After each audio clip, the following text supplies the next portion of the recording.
Walter's live downtown right now. So, Walter, any updates from police? Any word? No, I actually reached out to the Memphis Police Department. They say they are still investigating the death, but they wouldn't give me much more than that. But like you guys mentioned, I did talk with his brother today. He tells me that the family is still very shaken up over the gruesome way in which he found his brother's body in his home last night. And I walked in and then I found him and called 911. John Buchanan spoke to Fox 13 Wednesday night, just hours after he found his brother's body inside of his home on Angel Avenue in the Berkeley neighborhood. He wasn't up to talking on camera again on Thursday, but John did tell me his brother had been decapitated, which added clarity to something he had told Fox 13 on Wednesday. I thought his coat was up over his head because he was like he was cold or something. And then when I ran, so I just ran out and then I ran back in. And I noticed that it wasn't that, that it was something worse. Rick, who was better known as Slick Rick, was a popular personality in the Memphis music scene for decades. John says things changed for Rick around 2014. That's when he was shot outside of a nightclub. The years following, it was hard for him to find work, and he became more of a homebody, preferring to stay inside with his dog Lucky. Now the Memphis Police Department are still investigating how Rick lost his life and potentially who killed him. Meanwhile, the Buchanans tell me they're taking things one step at a time. Getting property secured and dealing with the funeral arrangements and everybody, and then trying to help my mom and everybody. Now, John also tells me that he plans to adopt that dog named Lucky that his brother loved so much, and we're going to keep you updated as we get any new developments about that investigation into Rick's death. Yeah, Daryl, I'm standing at the very intersection where we saw Rodney and Rovon Wells stop their car when they saw Tyree Nichols' car sitting at the intersection. This is the intersection of Rains and Ross, where the traffic stop initially happened. Now, we also found out that about after 20 minutes after they were notified about Nichols' traffic stop and being taken to the hospital, they went to try to find where they could go. Now, here's some of that interaction with police.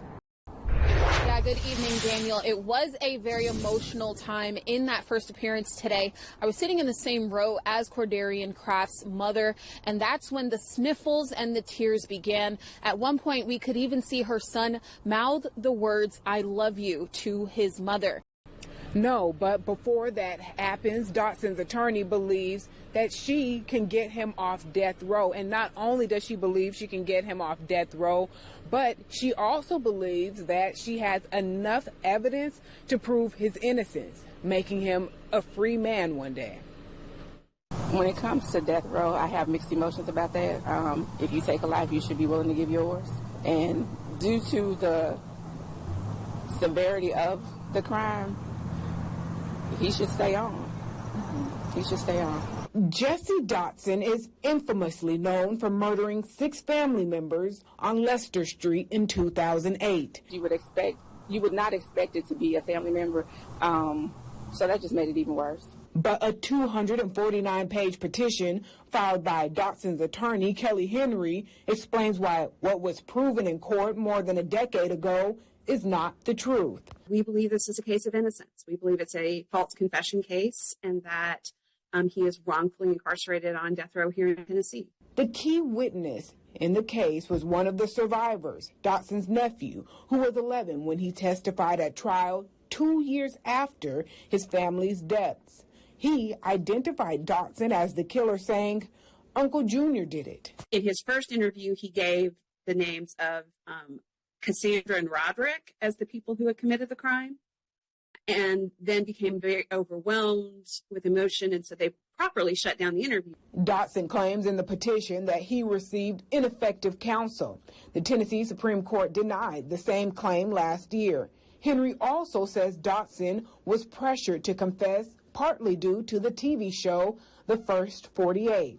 We believe that the pressure of being on The First 48, the magnitude of the homicide, the emotions that were surrounding the case, really put pressure on the Memphis Police Department to solve the crime. So if not Dotson, who?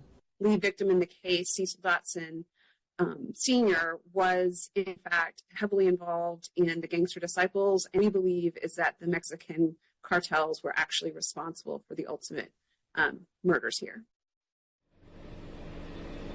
So what's next? The state must respond. Henry believes the state will respond within the next 60 days. Darcy, first responders, first of all, said that there is an issue with an elevator inside this building in Serenity Towers, and they're worried about tenant safety. Now, today's hearing in environmental court came one day after we officially learned that Memphis Towers changed ownership due to maintenance issues in the medical district. My overall impression is that we are making some progress. In some areas, not as fast as we like, but we're going to accelerate that. Attorney Marcus Ward was appointed to hold Millennia accountable for all of the challenges with the building. He said there's no security. This elevator is leaking and not safe to use. There aren't enough maintenance workers, and there are more safety concerns. Ward said Millennia owes money to multiple contractors, but they are still willing to work. There really are no excuses now for us not moving forward with all deliberate speed. The company did not send a corporate representative, and the main lawyer for this case was out of town, so the hearing was delayed 4 hours. We still pushed for answers. We've heard from tenants who are concerned about their safety. Does Millennia plan on making long-term improvements to the property? I can't make any comments on the case. I'm sorry. Why did Millennia not send a corporate representative? I don't have any comments to say. I'm sorry. You can call Millennia and talk to them. I just, there was an hour of the judge basically explaining, everything that needed to be fixed. And, okay, going down the stairs.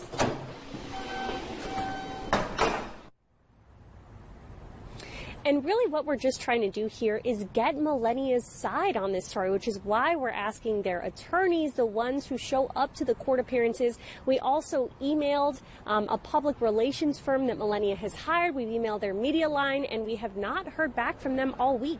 Yeah, Daryl, that is one scenario that we're looking at, for her to be in custody until her trial that's scheduled for next month, or until there's a plea agreement reached. Now, we just told you earlier this week that Judge Melissa Boyd failed 2 drug tests. She tested positive for both cocaine and alcohol use. But today we heard from both her defense attorneys and the state that Boyd needs serious help. It all happened here at Oakland Elementary School last week. The sheriff's office said a student was passing out THC edibles to a group of his classmates. The question now is, did the kids know they were drugs? And if they didn't, can they legally be charged? I was just shocked that my 11-year-old is now possibly facing a simple possession drug charge for just simply accepting what he thought was a piece of candy. It's a question this woman, who asked to remain anonymous to protect her child, has been asking since she found out her son had been charged. He asked me, Mom, is this going to stop me from being able to go to college? Is this going to stop me from being able to play football? At least 2 other students are also facing charges after deputies said they were taking THC edibles at school. Shirley Jones is a caretaker for one of them. They're saying that the video showed that they were talking and laughing and they had to have known what they were consuming. What? How can you draw that conclusion? Memphis attorney Michael Working said to be charged with marijuana possession, investigators will have to prove the kids knew they were drugs. Marijuana possession in Tennessee by law has to be intentional. And yeah, I got a hard time believing that 3rd and 4th graders know what they're intentionally doing when it looks like candy. On top of the charges, the woman I spoke with said her son and the other students involved are now facing a 5-day suspension. Coming up at 6, we'll hear more from the attorney about the action he says these parents can take. In Oakland, Mandy Rock, Fox 13 News. Hey, Daryl. Yeah, there is a lot going on here today, and we are in Kennett. That's about 20 minutes west of Caruthersville. We've met people from all over, some people from Minnesota, East Tennessee, but the people we're going to introduce you here today, they're from a little closer to home. This is Lydia and Alicia. They are from New Bern and Dyersburg. So how excited are you guys to see the eclipse today? very exciting. Have you guys ever seen a total eclipse before? No, in 2017 I didn't get to see the whole eclipse, so this is my first time, and a lot of ours, I think. Yes. Awesome. So how was your trip up here today? I know not too far from, Kennett. Not too far, but the traffic was definitely more intense, which we're not used to, so that meant a lot of people were in the area.